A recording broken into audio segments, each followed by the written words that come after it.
Remember this. As you gain fame, as you gain fortune, as you gain position and seniority, people will treat you better. They will hold doors open for you. They will get you a cup of tea and coffee without you even asking. They will call you sir and ma'am, and they will give you stuff. None of that stuff is meant for you. That stuff is meant for the position you hold. Absolutely, you can enjoy them, but just be grateful for them and know that they're not for you. In other words, the highest performing teams on the planet, they're not the strongest, they're not the smartest, they're not the fastest. The highest performing teams on the planet are the ones who give to each other selflessly. They commit themselves to taking care of each other. And this is what makes a great team. Never forget, you are here because someone took care of you, and you have a responsibility to take care of others. This is what makes you great. This is the core of leadership. Though we don't get to choose the rules of the game, we do get to choose how we want to play in this infinite game. And we can choose to live our lives with a finite mindset or an infinite mindset. To live our lives with a finite mindset means we wake up every single morning trying to make more money than anyone that we know, to maximize the amount of power that we have, to gain power and oversee the world, control the world, domination. And when we die, we leave it all behind. It's only fun while we're living.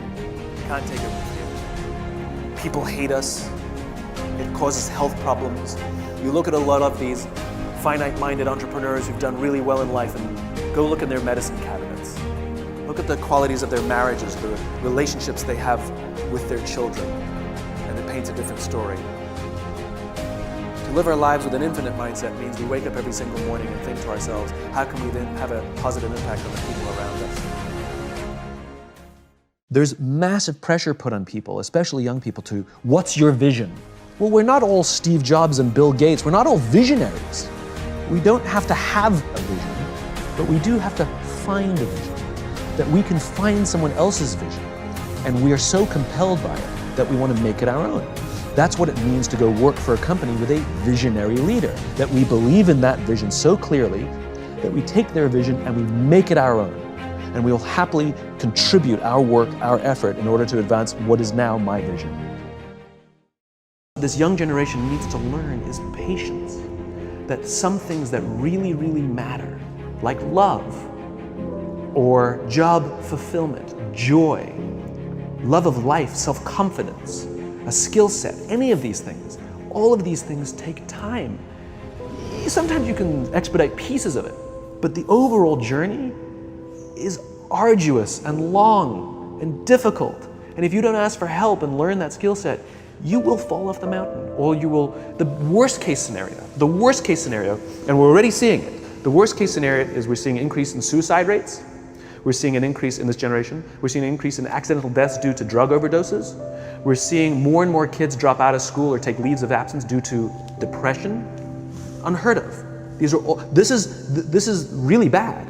The best case scenario, those are all bad cases, right? The best case scenario is you'll have an entire population growing up and going through life and just never really finding joy. Because the joy comes not from comparison, but from advancement. The problem is, we're human beings and we love to compare. We love a ranking. They did a study where they asked people if they wanted a free $400,000 house on a block where all the other houses are $100,000, or a free $1 million house on a block where all the other houses are $4 million. Most people took the $400,000 house. We just love to be better than each other, but that is a depressing way to live life. People come first.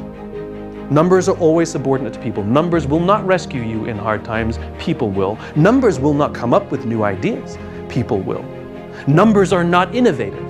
People are. That's number one. Another one, which is really, really, really easy, is honesty. It's really easy to be honest. Just tell the truth. And if you tell the truth on a regular basis, we will say you have integrity. That's all it means. These are really basic concepts.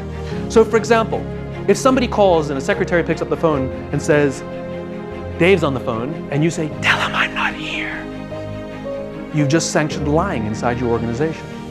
That's what you've done. You have said that when it suits you, even if these lies are small, you may tell lies.